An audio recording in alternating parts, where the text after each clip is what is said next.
dans le vif du sujet, aujourd'hui, nous sommes sur une étape assez décisive, celle de la déclinaison du projet d'administration en projet de service.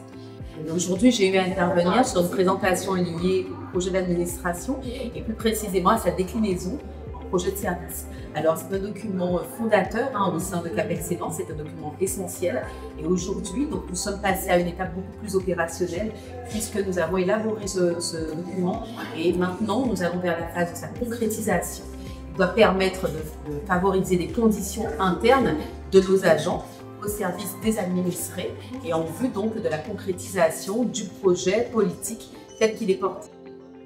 Et aujourd'hui, les préoccupations portaient sur notamment les conditions de travail. Voilà. Il souhaite qu'il y ait plus de flexibilité, moins dans une approche en silo, qu'il y ait plus d'interaction notamment entre les différentes DGA. Voilà, il y a plusieurs problématiques qui ont été posées qui sont au contraire révélatrices d'une vraie volonté de la part des agents de travailler et d'une vraie volonté d'apporter leur pierre à l'édifice. Nous n'avons pas attendu que le projet d'administration soit approuvé par le conseil communautaire pour le mettre en œuvre, puisque depuis que la démarche a été engagée, depuis les premiers ateliers, toutes les décisions relatives aux avancements, relatives aux promotions, relatives au régime indemnitaire ont été prises avec ce souci de l'équité, de la transparence et de la reconnaissance. Ce changement, nous voulons l'accompagner dans un climat serein et bienveillant. J'ai présenté lors du séminaire réservé au personnel de Cap Excellence la dématérialisation de la campagne d'évaluation qui représente un véritable tournant pour l'administration. Il s'agit là de simplifier les process pour les managers, pour les évaluer, d'avoir un accès en temps réel à leurs évaluations et de s'inscrire dans une responsabilité écologique qui permet de réduire le papier et de participer à la performance collective et individuelle.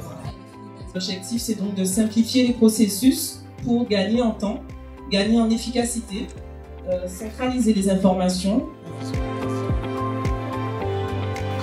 Je suis du coup à la DSI en tant que technicien et donc en charge de tout ce qui va être le maintien de l'infrastructure informatique. Je rejoins la DGADD, plus particulièrement la direction des risques et milieux aquatiques. Vous avez à l'écran un QR code que vous pouvez scanner. On sait que l'estime de soi ne se limite pas à son bien-être personnel, ça a aussi un impact direct sur la dynamique d'équipe. Et du coup, j'ai une question. Selon vous, quel est l'impact principal de l'estime de soi sur la dynamique d'équipe?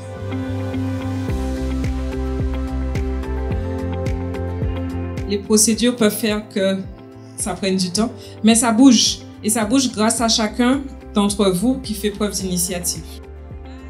En conclusion, je vous rappelle ces 3 leviers pour créer une dynamique d'équipe: la connaissance de soi, la connaissance des autres et la reconnaissance. Nous souhaitions vous dire, chers collaborateurs, que votre parcours au sein de l'EPCI est une source d'inspiration.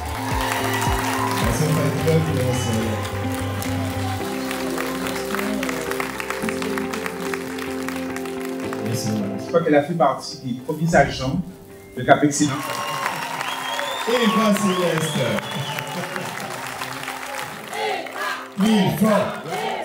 Eva. Voilà. Merci. Merci. Merci.